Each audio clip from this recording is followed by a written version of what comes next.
चलिए, इतिहास और संविधान के विकास में आज हम एक कदम और आगे बढ़ाते हैं। आज हम the establishment of democratic polity in India का पार्ट 3 करेंगे और आज हम इसे यहाँ पर वाइंड अप करेंगे एक कंप्लीट बुक के थ्रू। इससे आगे ले जाने की नीड हुई तो ले जाएंगे।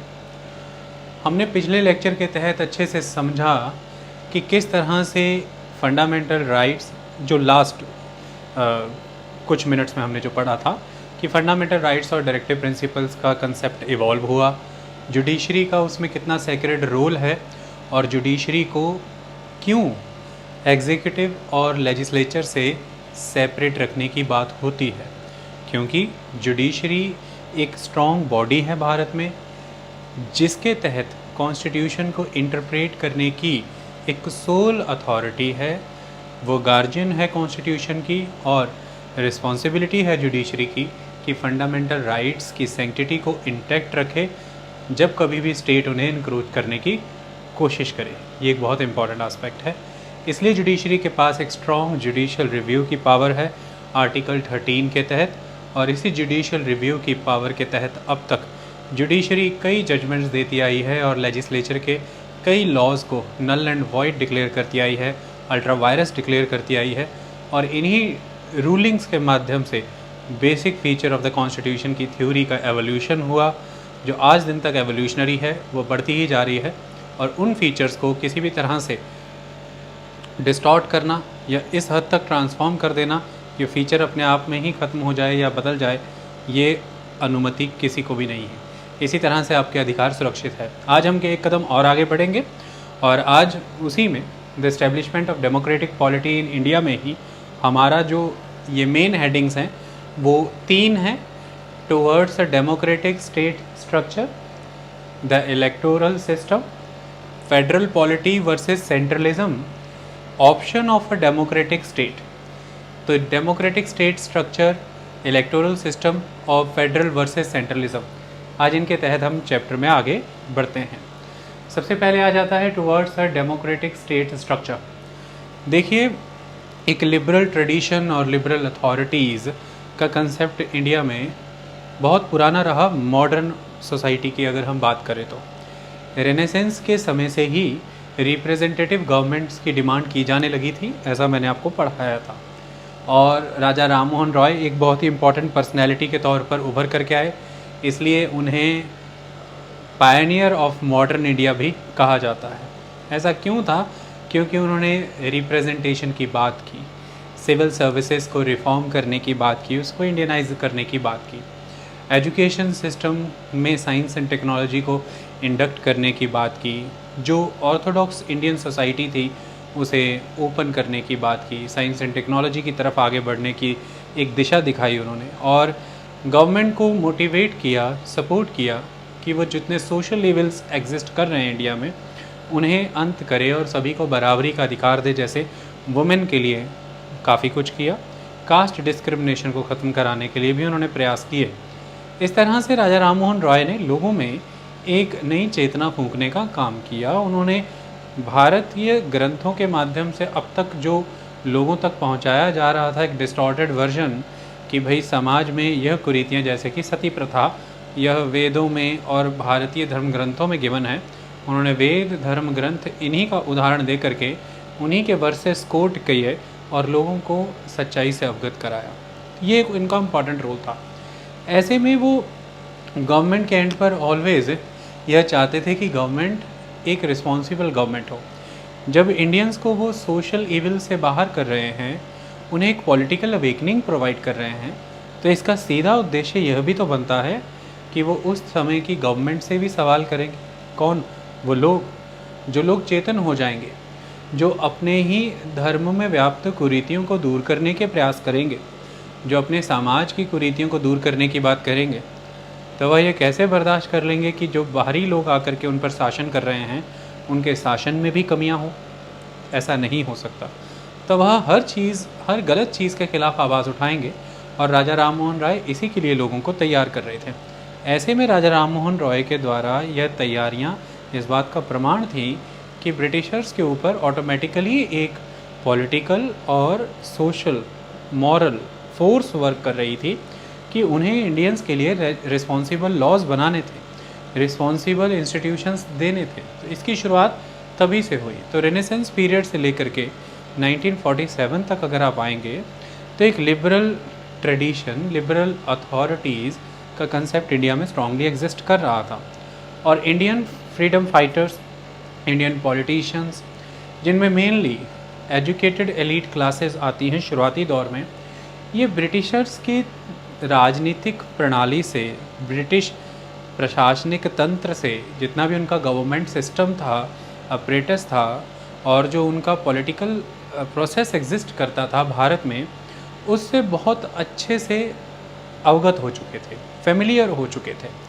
लगातार ब्रिटिश रूलर इंडिया में एडमिनिस्ट्रेटिव एक्सपेंशन की वजह से, चाहे लो कैडर जॉब्स में ही सही, लेकिन इंडियंस को इंडक्ट करना शुरू कर चुके थे। और इसकी शुरुआत बहुत तेज़ी से हुई 1820s के बाद, क्योंकि फिर उस समय तक एडमिनिस्ट्रेशन देने की ज़रूरत आन पड़ी थी, क्योंकि काफ़ी हद तक इंडिया ऑक्यूपाई हो चुका था। और ये फिर और बड़े स्तर पर पहुंचा जब 1850s तक ऑलमोस्ट डॉक्ट्रिन ऑफ लैप्स के तहत काफ़ी हद तक भारत अंग्रेज़ों के कंट्रोल में जा चुका था। ऐसे में भारतीयों की एंट्री तो होनी शुरू हुई ही थी। एक महत्वपूर्ण चीज़ है किस तरह से ब्रिटिश जुडिशियल सिस्टम वर्क करता है, British executive system, British legislative system, इसकी जानकारी मिलनी शुरू हुई भारतीयों को। ये बड़ी चीज़ थी। और फिर ब्रिटेन में ओरिजिनली क्या एग्जिस्ट करता है? Parliamentarian form of government. ऐसे में जब उनकी कंट्री में parliamentarian form of government exist करता था, तो भारत में भी वह वही सिस्टम के तहत काम कर रहे थे, क्योंकि मदर कंट्री से जो लॉज बन के आते थे, जो सिस्टम डिसाइड होता था, वो यहाँ पर फॉलो किया जाता था। इंडियंस उन्हीं चीज़ का एक्सपीरियंस गेन कर रहे थे। 1861 के काउंसिल एक्ट से इंडियंस को इनडायरेक्टली ही सही, नॉमिनेशन के बेसिस पे ही सही, लेकिन एक जगह मिलनी शुरू हुई पोर्टफोलियो हैंडल करने, मंत्रालय संभालने और डिसीजन मेकिंग के प्रोसेस में। ये 1892 के काउंसिल एक्ट में थोड़ा और एक्सपेंड हुआ और 1909 में ये एक्सपेंड हुआ, चुनाव के माध्यम से ये चीज़ होने लगी। इस तरह से इंडियंस को एक स्ट्रॉन्ग एक्सपीरियंस था ब्रिटिशर्स के साथ काम करने का। सभी तरह के प्रॉज एंड कॉन्स उन्होंने अच्छे से ऑब्ज़र्व किए कि क्या क्या कमियां हैं ब्रिटिश पॉलिटिकल सिस्टम के अंदर, फॉर्म ऑफ गवर्नमेंट के अंदर। उनको सुधारने के लिए लंबे चले भारत के आंदोलन, जिन आंदोलनों में मीडिया का बहुत रोल था और लोगों की सीधी जन भागीदारी उसमें रही है, इसका बहुत इम्पोर्टेंट रोल था। हमारे जो फ्रंट लाइन पॉलिटिशियंस थे, लोगों की जन भागीदारी के तहत उन्होंने ये सीखा कि लोगों की क्या आकांक्षाएं हैं, क्या वो उम्मीदें रखते हैं सरकारों से, उनकी क्या आवश्यकताएं हैं। फिर यह भी देख पाए वो कि कैपेबिलिटीज़ क्या हैं हमारे लोगों की, लिटरेसी रेट क्या है, पॉलिटिक्स को लेकर के उनकी जानकारी कितनी है, वो कितने सशक्त ढंग से आने वाले समय में इंडिया की पॉलिटिक्स में कंट्रीब्यूट कर सकते हैं, या क्या कौन से कमी वाले क्षेत्र हैं कि वो किन किन चीज़ों में योगदान नहीं दे पाएंगे। ये बहुत अच्छे से समझा। और उसी ब्रिटिश तंत्र को सुधारने के लिए लंबे समय तक धरने प्रदर्शन किए, मास सिविल डिसोबीडियंस मूवमेंट हुए, तो मास मूवमेंट भी हुए, प्रेयर्स भी हुई, पिटीशंस भी हुई, प्लीज़ भी लगाई गई। जो उस समय रिप्रेजेंटेटिव गवर्नमेंट के तहत अधिकार दिए गए भारतीयों को, उन्हें इंडक्ट किया गया लॉ और लॉज, रूल्स एंड रेगुलेशंस बनाने वाली बॉडीज़ में, जैसे प्रोविंशियल और सेंट्रल लेजिस्लेटिव काउंसिल्स में, उनमें जा कर के भी भारतीयों के अधिकारों के लिए आवाज़ रखी।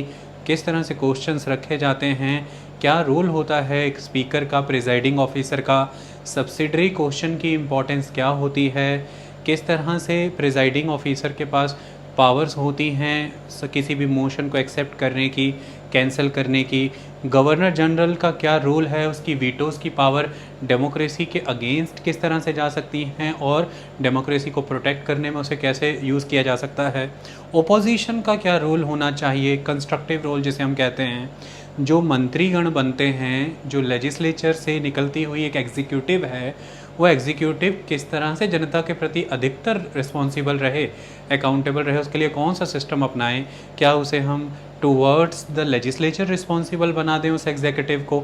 इस तरह के सभी लंबे अनुभव ग्रहण किए इन हमारे राजनेताओं ने, जिन्होंने भारत के लिए अच्छा खासा फ्रीडम स्ट्रगल का एक अभियान, एक आंदोलन चलाया। इसके तहत इस फर्स्ट हैंड एक्सपीरियंस के माध्यम से भारतीय लोगों के उस अच्छे आंकलन से, यानी कि उनके अच्छे एवेल्युएशन से और गेन हुए एक्सपीरियंसेस से ये तय किया गया कि parliamentarian form of government India के लिए बेटर रहेगा। क्यों बेटर रहेगा वो मैं आपको समझाऊंगा। तो उसी के लिए parliamentarian form of government Bharat में एक्सेप्ट किया गया, ये एक महत्वपूर्ण चीज़ है। तो उसके लिए ही यहाँ पर ही मैंने ये लिखी है सब हेडिंग कि parliamentary system at the centre. Parliamentary system at the centre क्या मतलब है इस बात का? देखिए, अधिकतर ये होता है कि एक डिबेट रहती है कि प्रेसिडेंशियल सिस्टम ज़्यादा बेटर है कि पार्लियामेंट्री सिस्टम है। इसे तो हम डिस्कस करेंगे जब आने वाले दिनों में पॉलिटी के लेक्चर करेंगे, लेकिन अभी के लिए ये उस डिबेट का विषय नहीं है। लेकिन फिर भी मैं काफ़ी हद तक आज आपको पिक्चर उस कॉन्टेक्स्ट में क्लियर कर दूंगा कि क्यों हमारे कॉन्स्टिट्यूएंट असेंबली ने, संविधान बनाने वाले हमारे उन नेताओं ने ये तय किया कि पार्लियामेंटेरियन फॉर्म ऑफ गवर्नमेंट की भारत को ज़रूरत है। उसके आधार में आपको समझा दूंगा। देखिए, पार्लियामेंटेरियन फॉर्म ऑफ गवर्नमेंट चुनी गई। कॉन्स्टिट्यूएंट असेंबली ने ये तय किया कि इंडिया के लिए जो इंडियन स्टेट है उसकी जो पावर है, उस पावर को किस तरह से एग्जीक्यूट किया जाए ज़मीनी स्तर पर। तो इंडियन स्टेट को जो एक structure of the government provide करना है, वो किस तरह का स्ट्रक्चर ऑफ गवर्नमेंट प्रोवाइड किया जाए। जो इंडियन स्टेट की पावर को एग्जीक्यूट करने के लिए इंस्टीट्यूशंस बनाने हैं, वो किस तरह के इंस्टीट्यूशंस बनाए जाएं। तो इंस्टीट्यूशनल डेवलपमेंट के लिए, गवर्नमेंट स्ट्रक्चर ऑर्गेनाइज करने के लिए, डेवलप करने के लिए जो पद्धति चुनी गई वो चुनी गई पार्लियामेंटेरियन फॉर्म ऑफ गवर्नमेंट। इसका मतलब मात्र ये नहीं होता कि जहाँ पर पार्लियामेंट बना हुआ है वहाँ पर पार्लियामेंटेरियन फॉर्म ऑफ गवर्नमेंट है। पार्लियामेंटेरियन फॉर्म ऑफ गवर्नमेंट का मतलब यहाँ पर कुछ प्रोसेस हैं, कुछ मेथड्स और कुछ प्रिंसिपल्स हैं, उनको समझते हैं तो पार्लियामेंटेरियन फॉर्म ऑफ गवर्नमेंट समझ आता है। जिसमें सबसे महत्वपूर्ण जो कंसेप्ट है वो ये है कि जो सही मायने में सरकार जिसे आप समझते हैं, जो आपको दिखते हैं लोग, प्रधानमंत्री दिखते हैं, गृह मंत्री, होम मिनिस्टर दिखते हैं, finance minister, defence minister, external affair minister, ये मुख्यतः यह मंत्री और प्रधानमंत्री आपको दिखते हैं। इस तरह के ये सभी मंत्रियों के बाद मिनिस्टर ऑफ स्टेट भी आते हैं। तो ये मेन मिनिस्टर्स हैं, ये कैबिनेट मिनिस्टर्स हैं। फिर मिनिस्टर ऑफ स्टेट्स आ जाते हैं, फिर उनके नीचे डिप्टी मिनिस्टर्स आ जाते हैं। इस तरह से minister of cabinet ministers, minister of state और डिप्टी मिनिस्टर्स मिला जुला करके कोई 75 मेंबर्स की एक काउंसिल ऑफ मिनिस्टर्स बनती है, जिसे हम, काउंसिल का मतलब परिषद और मिनिस्टर्स का मतलब मंत्री, तो इसे हम मंत्री परिषद कहते हैं। ये काउंसिल ऑफ मिनिस्टर ही सही मायने में कार्यकारिणी है, यानी कि एग्जीक्यूटिव है। कार्यपालिका भी इसे आप कह सकते हैं, एग्जीक्यूटिव। तो ये है जो नीतियों को ज़मीनी स्तर पर एग्जीक्यूट करते हैं, मतलब सरकार जो आपको गवर्नेंस प्रोवाइड करते हैं। तो गवर्नमेंट का ये रोल होता है। तो सरकार का सीधा सीधा टेक्निकल मतलब काउंसिल ऑफ मिनिस्टर।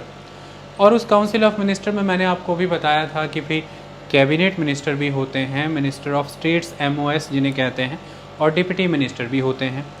इसी तरह से अगर हम मिनिस्टर ऑफ स्टेट्स और डिप्टी मिनिस्टर को अगर छोड़ दें और हर मिनिस्ट्री के सिर्फ कैबिनेट मिनिस्टर्स को उठा लें, तो उस काउंसिल ऑफ मिनिस्टर से निकल करके ये कैबिनेट मिनिस्टर्स रह जाते हैं कुछ 20 से 25, तो ये बनाते हैं एक कैबिनेट। तो काउंसिल ऑफ मिनिस्टर का ही छोटा वर्जन कैबिनेट कहलाता है, जो सिर्फ कैबिनेट मिनिस्टर्स से मोस्टली बनता है, चाहे वो काउंसिल ऑफ मिनिस्टर हो चाहे कैबिनेट हो।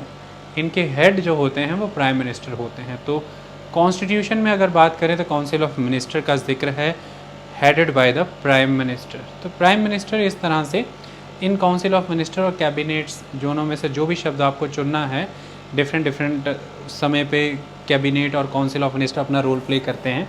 प्राइम मिनिस्टर इनके हेड के तौर पर रोल प्ले करते हैं, ये महत्वपूर्ण चीज़ है।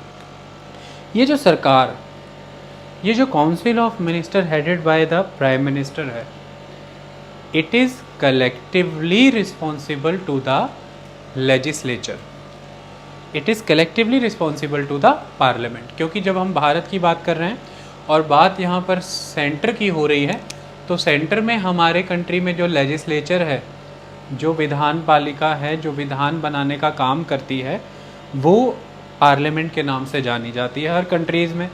हर कंट्री में उसके अलग अलग अपने अपने नाम हैं।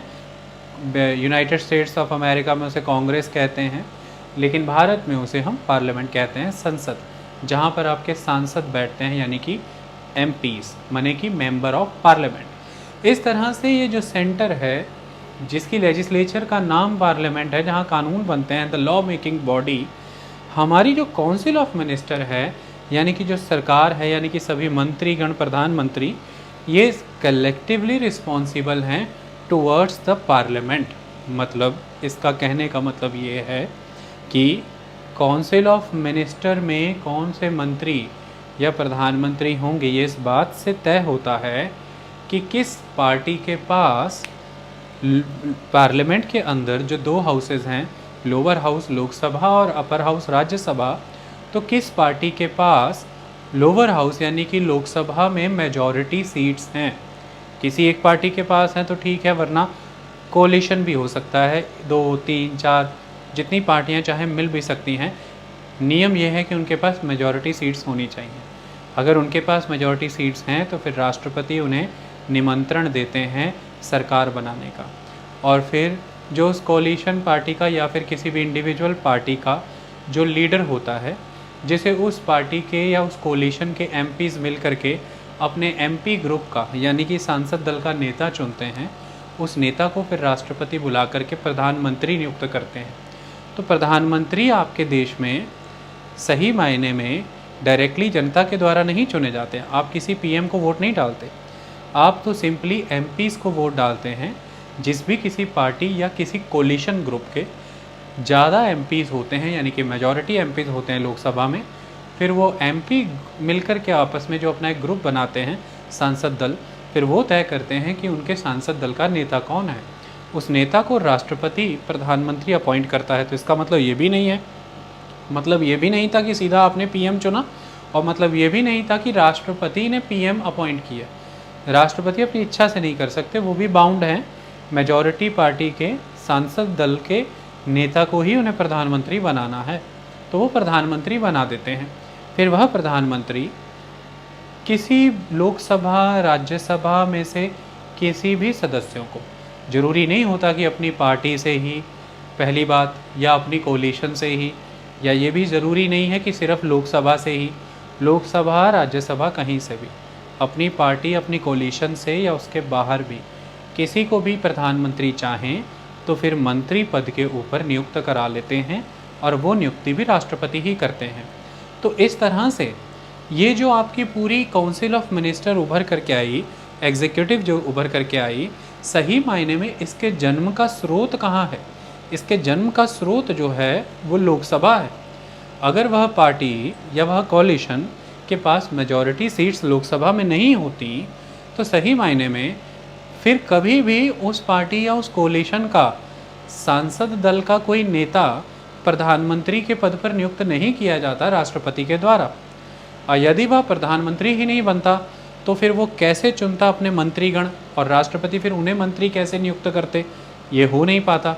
तो फिर प्रधानमंत्री और मंत्री से युक्त एक काउंसिल ऑफ मिनिस्टर हमें नहीं मिल पाती, सरकार नहीं मिल पाती। तो सरकार हमें तभी मिली है यदि एक संसद है, संसद में एक लोअर हाउस यानी कि लोकसभा है, और लोकसभा में सबसे बड़ी बात कि मेजॉरिटी में है वो पार्टी या वो कोलिशन। तो ऐसे में अब उदाहरण मान लें कि यदि वो पार्टी या कोलिशन लोकसभा में मेजॉरिटी में ही नहीं रहती है, तो फिर जो बाहर सरकार भी चल रही है, यानी कि जो सांसद हैं, यानी कि जो मंत्री हैं और जो प्रधानमंत्री हैं, जो काउंसिल ऑफ मिनिस्टर है, उसके पास भी तो वह शक्ति नहीं रह जाएगी कि वह सरकार के तौर पर काम कर ले, क्योंकि सही मायने में सरकार तो बाद में बनी है, पहले तो उनके पास मेजॉरिटी सीट्स थी। तो जब मेजॉरिटी सीट्स ही वहाँ ख़त्म हो गई, तो फिर उनके सांसद दलों के पास, उनके ग्रुप ऑफ एमपी के पास ये ताकत ही नहीं है कि वो अपने नेता को प्रधानमंत्री नियुक्त करा ले। लेकिन प्रधानमंत्री तो बना हुआ है और उसके चुने मंत्री भी है, तो फिर उनसे शक्ति प्रदर्शन करने के लिए कहा जाता है कि प्रमाणित करिए कि लोकसभा में आपके पास मेजॉरिटी सीट्स हैं। इसे फ्लोर टेस्ट कहते हैं। ये हमें तब करना पड़ता है यदि हमारे खिलाफ कोई नो कॉन्फिडेंस मोशन मूव कर दे, मतलब ये कि ये जो पर्टिकुलर एग्जीक्यूटिव है, काउंसिल ऑफ मिनिस्टर जो है, इस पे अब लोकसभा को कॉन्फिडेंस नहीं रह गया। मतलब इसका कॉन्फिडेंस अब यहाँ पे नहीं है क्योंकि इसकी मेजॉरिटी सीट्स नहीं है। तो ऐसे में उस नो कॉन्फिडेंस मोशन के सामने फ्लोर टेस्ट में प्रमाणित करना होता है कि हमारे पास इतनी सीट्स हैं। यदि वो नहीं प्रमाणित हुआ तो आपको मंत्री और प्रधानमंत्री पद से इस्तीफ़ा देना पड़ता है। ये बहुत हुआ। अभी पीछे कर्नाटका में चीफ मिनिस्टर के तौर पर BS येदियुरप्पा शपथ ग्रहण कर गए थे, लेकिन उसके बाद वो नहीं कर पाए थे, प्रूव नहीं कर पाए थे फ्लोर टेस्ट, उन्हें जाना पड़ा, फिर चीफ मिनिस्टर का पद छोड़ना पड़ा। ये एक इम्पॉर्टेंट चीज़ है। फिर इसी तरह से मध्य प्रदेश में कमलनाथ मुख्यमंत्री बन गए थे, लेकिन अचानक से ज्योतिरादित्य सिंधिया ने कांग्रेस छोड़ी, BJP में गए, तो फिर कमलनाथ यानी कि कांग्रेस के पास सीट्स नहीं रह गई मेजॉरिटी की। तो ऐसे में फिर वापस से शिवराज सिंह चौहान मुख्यमंत्री बने मध्य प्रदेश के। भारत भर में ऐसा चलता रहता है, ये होता रहता है। तो मुद्दा ये है कि हमारे देश में हमारी जो एग्जीक्यूटिव है ये कलेक्टिवली रिस्पॉन्सिबल है टुवर्ड्स द लेजिस्लेचर। लेजिस्लेचर में यहाँ पर महत्वपूर्ण ये है कि मुख्यतः टुवर्ड्स द लोकसभा, क्योंकि लोकसभा में अगर मेजॉरिटी सीट्स आपके पास हैं तो ही आप सत्ता में रह सकते हैं, सरकार में रह सकते हैं, जिसे हम टेक्निकल लैंग्वेज में एग्जीक्यूटिव या काउंसिल ऑफ मिनिस्टर के नाम से जानते हैं। ये एक बहुत महत्वपूर्ण चीज़ है। तो देखिए, पार्लियामेंट यहाँ पर शक्तियों का स्रोत है। पार्लियामेंट सरकार के जन्म का स्थान है। पार्लियामेंट को हमने चुना है जनता के नुमाइंदे के तौर पर। सभी के सभी नुमाइंदे, रिप्रेजेंटेटिव पार्लियामेंट में आके बैठ रहे हैं और जनता के लिए सरकार है। इसलिए सरकार जब तक उस पार्लियामेंट में जहाँ पर कानून बनेंगे वहाँ पर अगर मेजॉरिटी में है उनकी पार्टी या उनकी कोलिशन, तभी तक सरकार रह सकती है, अदरवाइज़ वो नहीं रह सकती। ये एक पार्लियामेंटेरियन फॉर्म ऑफ गवर्नमेंट के तौर पर कंसेप्ट उभर करके आया है। ये एक बहुत इंपॉर्टेंट चीज़ है। बहुत सी डिबेट रहती है कि भारत ने इसे क्यों चुना, इस कंसेप्ट को क्यों चुना। पहले तो एक वर्ड क्लियर कर लूँ कि कलेक्टिव रिस्पॉन्सिबिलिटी बनती है। उसका मतलब ये हो जाता है कि अकेला एक मंत्री कोई सिर्फ लेजिस्लेचर के प्रति रिस्पॉन्सिबल नहीं। अगर इंडिविजुअल रिस्पॉन्सिबिलिटी का कंसेप्ट होता तो हमने ये देखा था कि गवर्नमेंट जब ब्रिटिशर्स की थी कंट्री में, तो गवर्नमेंट ऑफ इंडिया एक्ट 1919 में उन्होंने मिनिस्टर्स की इंडिविजुअल रिस्पॉन्सिबिलिटी तय की थी। ऐसे में हर मिनिस्टर इंडिविजुअली रिस्पॉन्सिबल था लेजिस्लेचर को। ऐसे में जो उस समय के गवर्नर हुआ करते थे ब्रिटिशर्स के, वो कुछ मिनिस्टर्स को अपने फेवर में कर लेते थे इस डर से कि जो दूसरे मिनिस्टर हमारी बात नहीं मानते हैं उनकी हम बर्खास्तगी करा देंगे। यानी कि अगर इंडिविजुअल रिस्पॉन्सिबिलिटी का कंसेप्ट हो तो जो भी मिनिस्टर गवर्नर की बात नहीं मानता था उस मिनिस्टर की बहाली ख़त्म करा देते थे। मतलब लेजिस्लेचर में इस तरह के समीकरण बनवा देते थे आंकड़ों के कि उसको ख़त्म करा देते थे, उसका पोर्टफोलियो चला जाता था। ऐसा प्रूव हो जाता था कि उसके पास अब कॉन्फिडेंस नहीं है लेजिस्लेचर का। इसके डर से फिर दूसरे मंत्री गवर्नर की बात मानना शुरू हो जाते थे। तो फेवरेटिज़म होता था, करप्शन होती थी, जनता के हाथ में शक्तियाँ नहीं होती थी। लेकिन इसी गलती से सीखा हमारे कॉन्स्टिट्यूशन मेकर्स ने, और उन्होंने ये लंबे समय तक प्रयास किया, मेहनत की और मांग रखी कि इंडिविजुअल रिस्पॉन्सिबिलिटी का कंसेप्ट नहीं होना चाहिए, कलेक्टिव रिस्पॉन्सिबिलिटी होनी चाहिए। या तो काउंसिल ऑफ मिनिस्टर एक साथ ही स्विम करेंगे या एक साथ ही सिंक कर जाएंगे। तो स्विम एंड सिंक इकट्ठे करते हैं हमारे देश के काउंसिल ऑफ मिनिस्टर्स। ये बड़ी चीज़ है और ये लोकतंत्र में बहुत महत्वपूर्ण है। इसका मतलब ये है कि हमारे देश के अंदर अगर कोई एक मिनिस्टर कोई भी बिल प्रपोज़ करता है, चाहे राज्यसभा में चाहे लोकसभा में, और वह बिल पास नहीं हो पा रहा है, तो इसका यह प्रमाण माना जाता है कि भाई सरकार के पास पार्लियामेंट का कॉन्फिडेंस नहीं रहा। तो ऐसे में सरकार को फिर नो कॉन्फिडेंस मोशन फेस करना पड़ सकता है, अपने आंकड़े प्रमाणित करने पड़ सकते हैं कि हमारे पास बल है। ये नहीं कहा जा सकता उस समय कि क्योंकि फाइनेंस मिनिस्टर ने या डिफेंस मिनिस्टर ने या फिर एक्सटर्नल अफेयर मिनिस्टर ने ये बिल प्रेजेंट किया था, बिल नहीं पास हुआ, तो चलिए इस मिनिस्टर को इसके पद से हटा दें। बिल्कुल नहीं। वो मिनिस्टर उस सरकार की विल को रिप्रेजेंट कर रहा है, क्योंकि जो बिल उसने पेश किया वो गवर्नमेंट बिल है, उसे गवर्नमेंट बिल कहा जाता है, वो प्राइवेट मेंबर बिल नहीं है।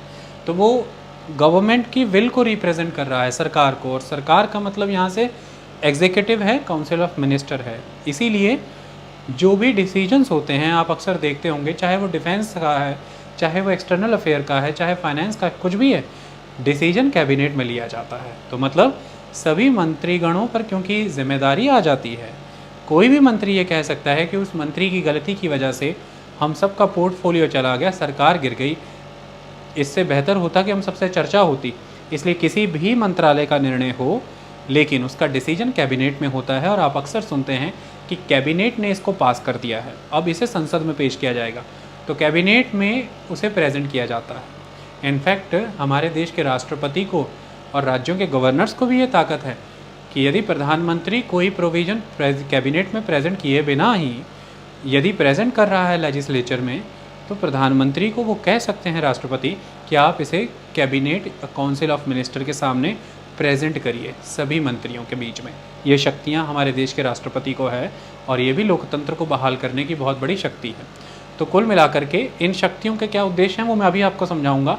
ये मैं आपको समझा रहा हूँ कि कलेक्टिव रिस्पॉन्सिबिलिटी का कंसेप्ट कैसे वर्क करता है, कि सभी मंत्रीगण मिलकर के निर्णय लेंगे, और जब सभी मंत्रीगण मिलकर के निर्णय लेंगे, सभी के सभी कलेक्टिवली ही आगे बढ़ेंगे, कलेक्टिवली ही पीछे हटेंगे, गिरेंगे या पार लगेंगे। इससे सरकार के अंदर एक दूसरे मंत्री पर छींटाकशी नहीं हो सकती कि उसकी गलतियां थी, हमारी सरकार की कमी नहीं थी, या हमारी गलतियां नहीं थी। सारी सरकार एक साथ जिम्मेदार है।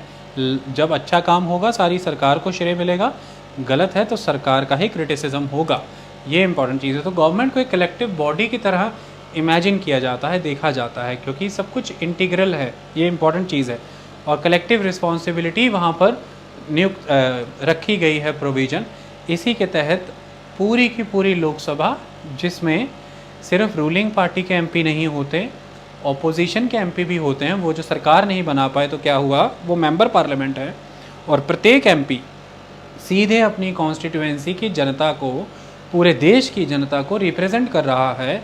ऐसे में वह जो जनता के चुने नुमाइंदे हैं, जिन नुमाइंदों में से कुछ ने सरकार बना ली है, लेकिन उसी पार्टी के बाकी के एमपी जो सरकार के मंत्री नहीं हैं, दूसरी पार्टियों के एमपी, सभी एमपी जो वहाँ संसद में बैठते हैं, उनको पूरा अधिकार है सरकार से सवाल प्रश्न करने के, यानी कि मंत्रियों से। और ये अधिकार ही इस प्रक्रिया को लोकतांत्रिक बनाता है, क्योंकि उन्हें ये अधिकार जनता ने दिया है और वो जनता को रिप्रेजेंट कर रहे हैं।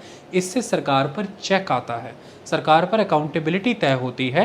यही है कलेक्टिव रिस्पॉन्सिबिलिटी का कंसेप्ट, कि हमारे देश की सरकार, हमारी काउंसिल ऑफ मिनिस्टर संसद के प्रति जवाबदेह है, जिम्मेदार है। वो सत्ता में भी तब तक रहेगी जब तक उसका वहाँ कॉन्फिडेंस रहेगा, मेजॉरिटी में रहेगी। वो अपने हर किए हुए काम के लिए जिम्मेदार है संसद के प्रति। उसे कोई भी काम करने के लिए शक्तियां भी संसद देगी, क्योंकि कानून वहां से पास होगा। ये एक इम्पॉर्टेंट चीज़ है। काम होने के बाद सारी जवाबदारी भी संसद में होगी, ये एक इम्पॉर्टेंट चीज़ है। तो पूरे 5 वर्ष तक सरकार से सवाल जवाब करने के लिए आपके देश में, आपके बिहाफ पर आपकी एक संसद है। लेकिन महत्वपूर्ण ये है कि सभी एमपी पूरी तरह से इम्पार्शल होकर के सच्ची निष्ठा संविधान के प्रति रखते हुए अपने कर्तव्यों का निर्वहन करें, तो यह प्रक्रिया ठोस और मजबूत और सही मायने में लोकतांत्रिक हो पाती है। अगर ये ना हो पाए तो फिर यहाँ पर लोकतंत्र को आघात पहुँचता है। वो एक अलग डिबेट का विषय है, लेकिन पार्लियामेंटेरियन फॉर्म ऑफ गवर्नमेंट के अंदर ये एक बहुत महत्वपूर्ण चीज़ है। अब ऐसे में जब कलेक्टिव रिस्पॉन्सिबिलिटी का कंसेप्ट इसमें माना गया टूवर्ड्स द पार्लियामेंट, तो इसे पार्लियामेंटेरियन फॉर्म ऑफ गवर्नमेंट कह दिया गया। लेकिन अगर ध्यान से इसको सोचा जाए तो मैंने अभी बताया कि council of minister headed by the prime minister, और प्राइम मिनिस्टर, मैंने आपको बताया कि प्राइम मिनिस्टर को जब एक बार चुन लेते हैं राष्ट्रपति, तो प्राइम मिनिस्टर ही आगे चुनते हैं मिनिस्टर्स। ये बड़ी महत्वपूर्ण चीज़ है। तो जिस भी कैंडिडेट को मिनिस्टर चुनना चाहते हैं उसे ही राष्ट्रपति फिर मिनिस्टर नियुक्त करते हैं। ऐसे में प्राइम मिनिस्टर एक इम्पॉर्टेंट पर्सनैलिटी है चुनने के लिए फर्दर मिनिस्टर्स को। तो ये एक इम्पॉर्टेंट चीज़ है। इस चीज़ को अगर हम ध्यान में रखें तो फिर ये माना जाता है कि प्राइम मिनिस्टर के पास बहुत ही ओवरवेलमिंग पावर है कैबिनेट के अंदर, काउंसिल ऑफ मिनिस्टर के अंदर। क्योंकि देखिए, मंत्री प्रधानमंत्री के आशीर्वाद पे हैं, इसको तो समझना पड़ेगा। जिस तरह से पूरी काउंसिल ऑफ मिनिस्टर को लेजिस्लेचर में अपनी पकड़ बनाए रखनी है, इसी तरह से अब हो ये गया है कि मंत्री प्रधानमंत्री की नज़र में या उनके सामने अपनी पकड़ बनाए रखने के लिए हर समय प्रयास करते हैं, तो prime minister is very strong personality, ये इंपॉर्टेंट चीज़ है। इसलिए prime minister can direct the whole council of minister, can direct the whole cabinet according to her और हिज विल, ये इंपॉर्टेंट चीज़ है। इसके लिए ही फिर यहाँ पर ये चीज़ महत्वपूर्ण हो जाती है कि कुछ लोग ये कहते हैं, कुछ क्रिटिक्स, कुछ पॉलिटिकल पंडित ये कहते हैं कि भाई इतना महत्वपूर्ण जब असर है प्रधानमंत्री का पूरी काउंसिल ऑफ मिनिस्टर पे, पूरी कैबिनेट पे, और काउंसिल ऑफ मिनिस्टर और कैबिनेट तभी बनी अगर मेजॉरिटी है उनके पास लोकसभा में, तो इस तरह से प्रधानमंत्री का पूरा असर भी है लोकसभा में।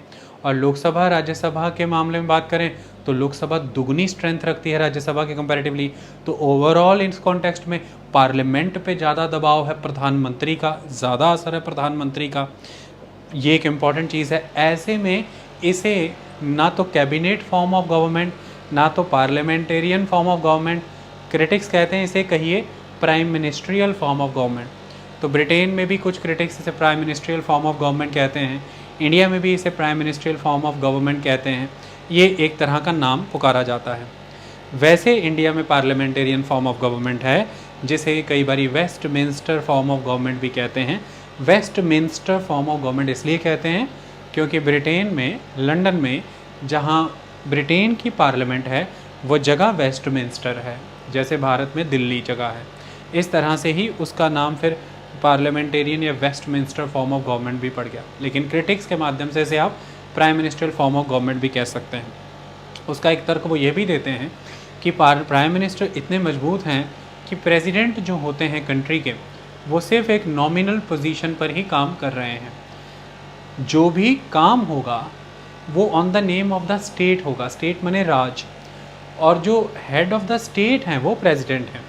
हमारी कंट्री में head of the government is the prime minister, but the head of the state that is president.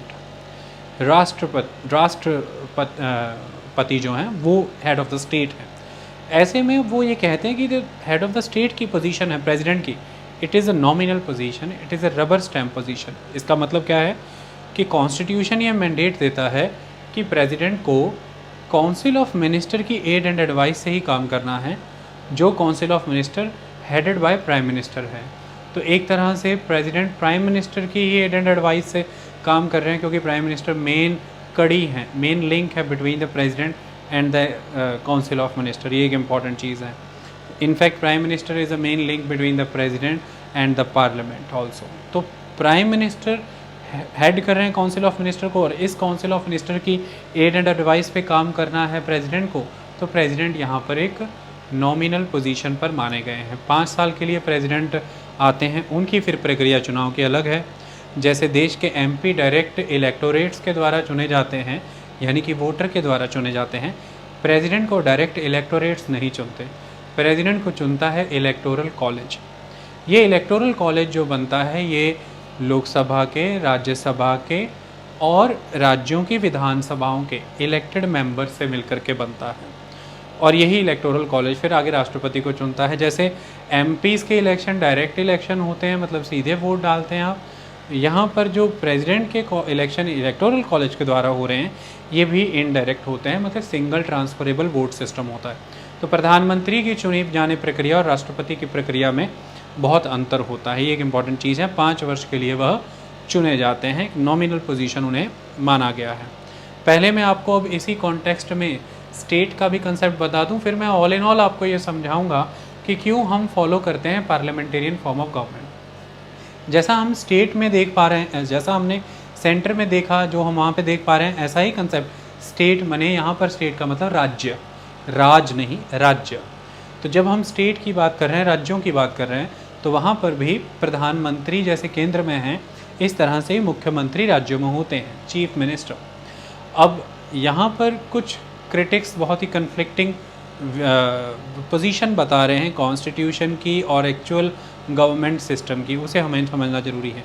Chief minister जो हैं उन पर भी यही मैंडेट है कि चीफ मिनिस्टर हेड करेंगे काउंसिल ऑफ मिनिस्टर को राज्य में, और ये council of minister headed by chief minister जो है एक तरह की सरकार है, यानी कि स्टेट एग्जीक्यूटिव है, और ये वही होगी जिसके पास या तो जिस पार्टी की वहाँ की विधानसभा में, लेजिस्लेटिव असेंबली में मेजॉरिटी सीट्स होंगी या जिस कॉलिशन की मेजॉरिटी सीट्स होंगी, तो member of the legislative assemblies MLA. सारा प्रोसीजर प्रधानमंत्री वाला और मंत्रियों वाला सेम है राज्यों में भी, एक इम्पॉर्टेंट चीज़ है। लेकिन एक परिवर्तन यहाँ पर आ जाता है। जैसे सेंट्रल लेवल पर president is a nominal position और prime minister is really strong, state में ये वेरी कर जाता है। स्टेट में प्रेसिडेंट की पोजीशन को रिप्लेस कर रहे हैं, वहाँ पर राष्ट्रपति हैं, यहाँ पर राज्यपाल हैं, गवर्नर हैं। लेकिन अब यहाँ पर हो ये जा रहा है कि जिस तरह से सेंटर में जो है, यानी कि देश के स्तर पर केंद्र में राष्ट्रपति की नियुक्ति एक इलेक्शन से हो रही है, चाहे वो इनडायरेक्ट ही थे। जो वोटर हैं वह इलेक्टोरेट नहीं है, लेकिन फिर भी इलेक्टोरल कॉलेज है। लेकिन जो गवर्नर है ये अपॉइंटेड रहते हैं, ये इलेक्टेड नहीं होते हैं, और इन्हें अपॉइंट करने की पूरी शक्ति केंद्र सरकार के पास है। मैंने इन्हें अपॉइंट तो राष्ट्रपति ही करते हैं, लेकिन मैंने आपको पहले ही बताया कि प्रेसिडेंट काउंसिल ऑफ मिनिस्टर की एड एंड एडवाइस पे काम करेंगे, और काउंसिल ऑफ मिनिस्टर क्या हेड कर रहे हैं, प्राइम मिनिस्टर। तो मोस्टली प्रधानमंत्री और जो कुछ उनके गिने चुने मंत्री हैं जिन्हें वो सही मानते हैं, उसका लिफाफे बंद पैकेट में नाम डाल करके राष्ट्रपति को दे दिया जाता है, और राष्ट्रपति उन्हें ही गवर्नर नियुक्त कर देते हैं। गवर्नर का कोई फिक्स कार्यकाल भी नहीं है, जैसे राष्ट्रपति का तो 5 वर्ष था। गवर्नर को रहना है on the pleasure of the president, जब तक प्रेसिडेंट चाहे उन्हें रहना है, मतलब इनडायरेक्ट वे में जब तक प्रधानमंत्री और केंद्र सरकार चाहे तब तक गवर्नर उस राज्य में रहते हैं। या तो उनका तबादला कर देंगे या उन्हें हटा के किसी और को वहाँ नियुक्त कर देंगे। मुद्दा ये है कि गवर्नर एक तरह से सेंटर के नॉमिनी के तौर पर, सेंटर के एजेंट के तौर पर राज्यों में अपॉइंट हो जाते हैं। और ऐसे में अब सबसे महत्वपूर्ण चीज़ ये है कि गवर्नर के पास कुछ शक्तियाँ हैं। अब यहीं से कन्फ्लिक्ट आते हैं, जहाँ एक तरफ कॉन्स्टिट्यूशन गवर्नर को कुछ मैंडेट दे रहा है, कुछ कमांड दे रहा है, और वो ये दे रहा है कि गवर्नर जो है राज्य का, उसे जो जनता के द्वारा इलेक्टेड गवर्नमेंट है, उस गवर्नमेंट की एड एंड एडवाइस से काम करना है। मतलब कि चीफ मिनिस्टर और उनके मंत्री जो हैं, उनसे जो काउंसिल ऑफ मिनिस्टर बनी है, उसकी एड एंड एडवाइस पर काम करना है गवर्नर को, ये संविधान कह रहा है। लेकिन दूसरी तरफ अगर हम देखें तो जो गवर्नर है वो सेंट्रली अपॉइंटेड नॉमिनी हैं, उनके एजेंट है, तो वो सेंटर के एजेंट के तौर पर भी काम करते हैं। यहाँ पर ही सारी पोजीशन प्रॉब्लमेटिक हो जाती है, क्योंकि गवर्नर को यह शक्ति भी है कि गवर्नर राज्य की चुनी हुई सरकारों को बर्खास्त कर सकते हैं, क्योंकि वो प्रेसिडेंट को रेकमेंड कर सकते हैं कि यहाँ पर कॉन्स्टिट्यूशनल मशीनरी फेल हो गई है, आप इस सरकार को बर्खास्त कर दीजिए। ये महत्वपूर्ण चीज़ है। फिर गवर्नर जो हैं राज्य सरकार के बहुत से निर्णयों को रोक भी सकते हैं केंद्र सरकार की अनुमति के लिए, स्टेट लेजिस्लेचर के बहुत से लॉज को रोक सकते हैं सेंट्रल परमिशन के लिए, सेंट्रल गवर्नमेंट की परमिशन के लिए। ये भी एक महत्वपूर्ण चीज़ है। तो इस तरह से एक गवर्नर जो कि कॉन्स्टिट्यूशनल पोजीशन है, जिन्हें कॉन्स्टिट्यूशनल मैंडेट को सक्सेसफुली निभाना है, वो काफ़ी हद तक political party driven political system के तहत एक पॉलिटिकल पार्टी से उभर करके आई केंद्र की सरकार के मंत्री प्रधानमंत्री के द्वारा अपॉइंटेड होने की वजह से पॉलिटिकल बॉडी की तरह बड़े पैमाने पर यूज़ हो जाते हैं, और इसकी वजह से ही जनता के द्वारा चुनी हुई सरकार के मुख्यमंत्री और मंत्री कई बार आपत्तियां जताते हैं कि राज्यपाल हमें काम नहीं करने देते। ये आपने लगातार दिल्ली के मामले में सुना होगा। हालांकि दिल्ली को कंप्लीट स्टेटहुड प्राप्त नहीं है, लेकिन वो बहुत ज़बरदस्त केस स्टडी है इस मामले में कि अक्सर ये आरोप लगाते हैं दिल्ली के मुख्यमंत्री कि जो एलजी हैं, क्योंकि उसे पूरा स्टेटहुड मिला नहीं है तो वहाँ पे गवर्नर नहीं है, लेफ्टिनेंट गवर्नर है, कि जो एलजी हैं लेफ्टिनेंट गवर्नर, वो हमें काम नहीं करने देते हैं, केंद्र सरकार हस्तक्षेप करती है। इस तरह से अदर राज्य भी ये आरोप कई बार आपको लगाते दिखते हैं। ये सबसे प्रबल होता है जब केंद्र में और राज्य में अलग अलग पार्टियों की सरकार होती है, तब ये बड़ा प्रॉब्लमेटिक होता है। लेकिन जब एक जैसी सरकार दोनों में हो, केंद्र में राज्य में, तो मिलजुल करके चलता है। एक जैसी सरकार मतलब एक ही पार्टी की सरकार, उदाहरण के तौर पर केंद्र में बीजेपी है, राज्य में कांग्रेस, तो ये कन्फ्लिक्ट बहुत स्ट्रॉन्ग नज़र आएगा। लेकिन अगर केंद्र राज्य में बीजेपी ही है या केंद्र राज्य में कांग्रेस ही है, फिर ये बहुत ही ख़त्म हो जाता है, ये कन्फ्लिक्ट फिर नज़र में नहीं आता। लेकिन ये भी एक सिस्टम पार्लियामेंटेरियन फॉर्म का है कंट्री में, जिसमें एक गवर्नर सिस्टम है राज्यों में, और जिस गवर्नर की ड्यूअल रिस्पॉन्सिबिलिटीज़ बन जाती हैं, उसे कॉन्स्टिट्यूशन का मैंडेट भी निभाना, और दूसरी तरफ वो एक तरह से एजेंट भी है सेंट्रल गवर्नमेंट का, जिसे अपॉइंट राष्ट्रपति ने किया, ये एक महत्वपूर्ण चीज़ है। तो इस तरह से केंद्र राज्य के स्तर पर एक पार्लियामेंटेरियन फॉर्म ऑफ गवर्नमेंट हमने दिया, गवर्नमेंट का स्ट्रक्चर ऐसा उभर करके आया। सवाल ये बड़ा उठता है कि भारत ने पार्लियामेंटेरियन फॉर्म क्यों, अगर हम इतिहास में ही इसे पढ़ रहे हैं कि किस तरह से डेमोक्रेटिक पॉलिटी की इस्टेब्लिशमेंट हुई इंडिया में, तो फिर पार्लियामेंटेरियन फॉर्म को चुनने की तरफ जो कदम उठे ये किस वजह से उठ गए, इसके पीछे की क्या बुनियादी कंसिडरेशन थी, इसे भी समझना बहुत ज़रूरी है।